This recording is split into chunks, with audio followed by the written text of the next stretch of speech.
Olá, pessoal, tudo bem com vocês? Sejam bem-vindos a mais uma aula de língua portuguesa. Eu sou a professora Jéssica Ribeiro, essa é a nossa querida intérprete Silândia, que está aqui novamente conosco, nos ajudando na acessibilidade das nossas aulas, tá bom? Então, vamos lá para o que a gente vai aprender na videoaula de hoje. Hoje nós iremos estudar um pouco sobre o gênero textual artigo de divulgação científica. Já ouviram falar deste assunto, artigo de divulgação científica? Pois muito bem, é o que a gente vai aprender na aula de hoje. O que é um artigo de divulgação científica? O texto de divulgação científica, ele é um tipo de texto expositivo. O que isso quer dizer? Que o artigo de divulgação científica, ele expõe um dado conhecimento da ciência. Por isso que diz que é divulgação científica. São produzidos mediante pesquisas, aprofundamentos teóricos e resultados de investigações sobre um determinado tema. Então, a pessoa que vai escrever um artigo de divulgação científica não é algo que ela inventa. Pelo contrário, o artigo de divulgação científica, ele expõe um conhecimento científico, resultado de um estudo, de uma pesquisa, tá certo? Na área científica, na área do conhecimento. Então, as pessoas pesquisam essas informações e colocam numa forma de uma linguagem mais acessível para a população. Por isso que diz, um artigo de divulgação. Divulgação quer dizer algo para várias pessoas compreenderem. Então, você pega um assunto da área científica, que se fosse publicado seria o artigo científico, mas aí nem todo mundo iria entender, porque está na linguagem científica, só os técnicos, os especialistas que iam ter uma maior facilidade de entender.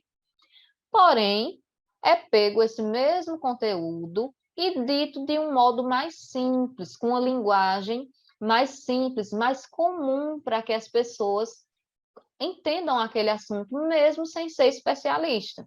Aí é onde surge o artigo de divulgação científica, é aquele texto da área da ciência, porém, dito com uma linguagem mais simples para a grande população.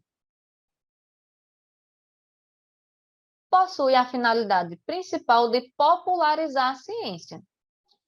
É todo mundo que consegue pegar um texto de um cientista e entender? Não. Por quê, professora?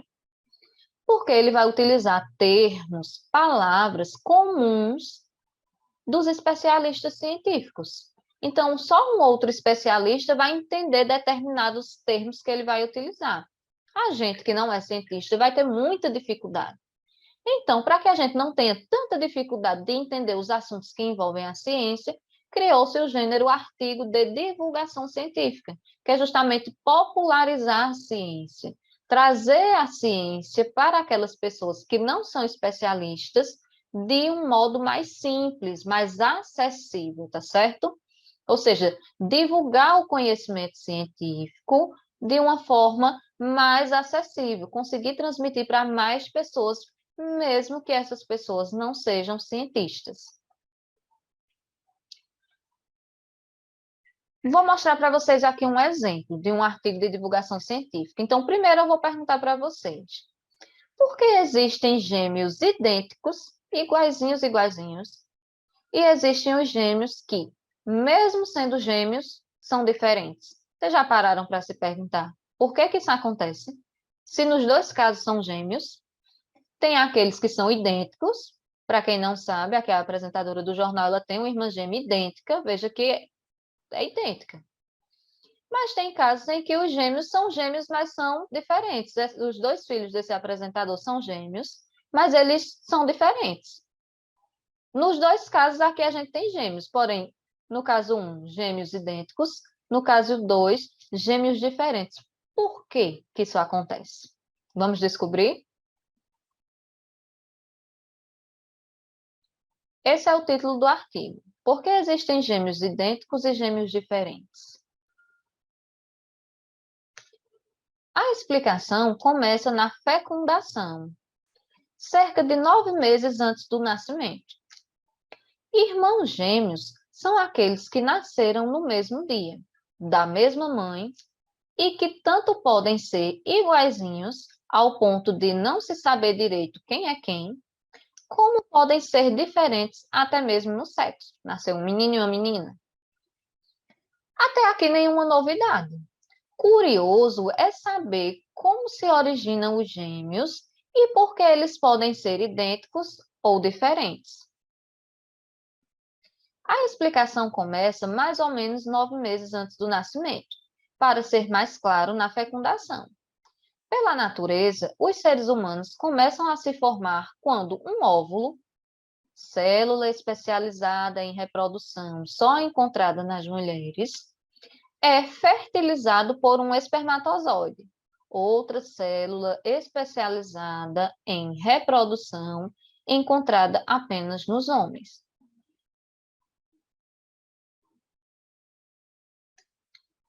Cada uma dessas células especializadas em reprodução, assim como qualquer outra célula do nosso corpo, traz uma receita chamada DNA. Apesar dessas receitas serem completas, são necessárias duas versões combinadas, a do óvulo e a do espermatozoide, para que uma nova célula tenha origem, se multiplique e forme um novo indivíduo.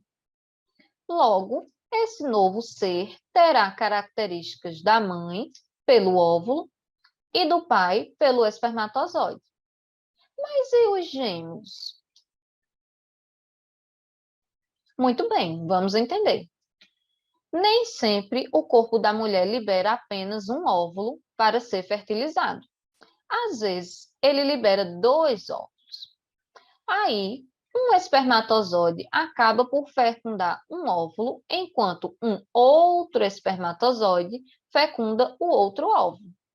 Resultado: em vez de formar uma nova célula para se multiplicar e dar origem a um único bebê, duas novas células diferentes se formam, originando 2 seres diferentes entre si, porque 2 óvulos diferentes foram fertilizados por 2 espermatozoides distintos.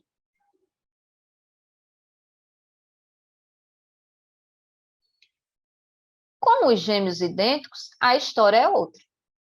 Na maior parte das vezes, a mulher libera mesmo um único óvulo por vez, e ele é fecundado por um único espermatozoide.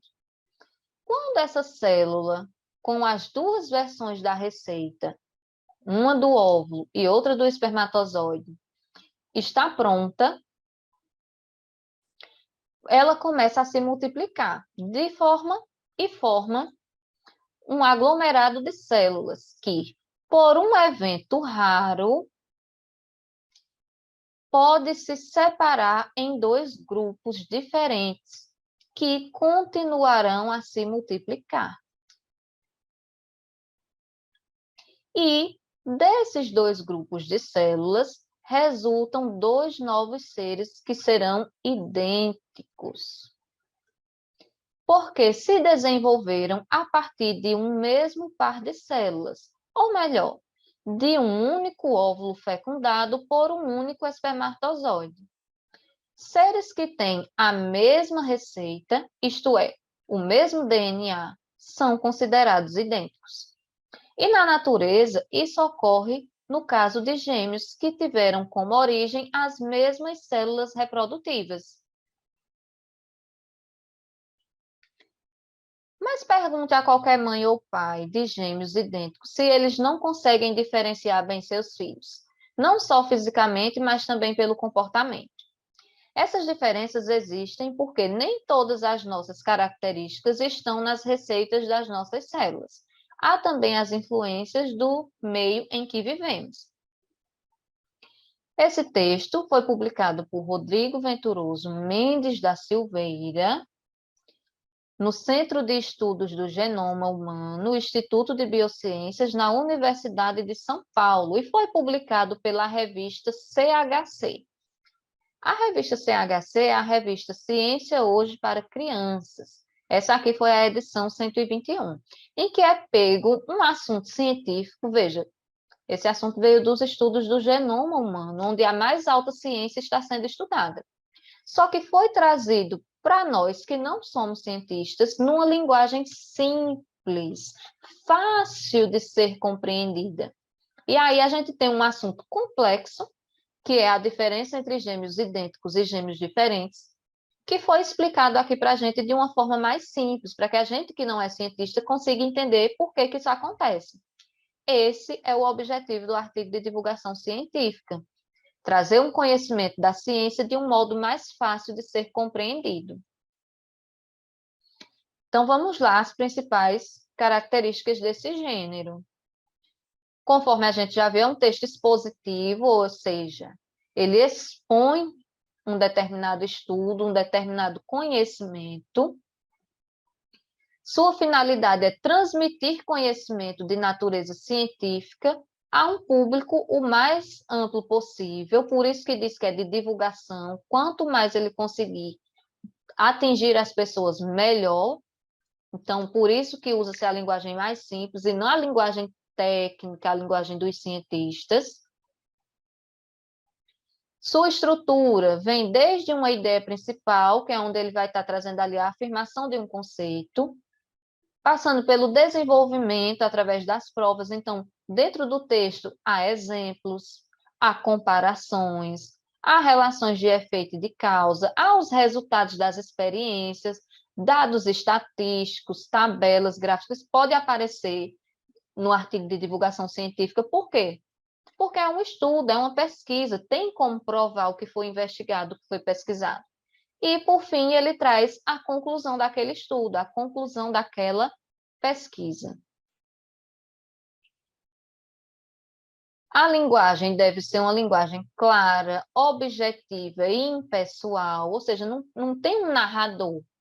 No artigo de divulgação científica não tem um narrador, porque não é uma história inventada, é um texto real, é um fruto de uma pesquisa real. Então, nesse texto, tem um locutor, tá certo? É uma linguagem clara e objetiva para que a maior parte das pessoas que não são especialistas naquele assunto, mesmo assim, consigam entender.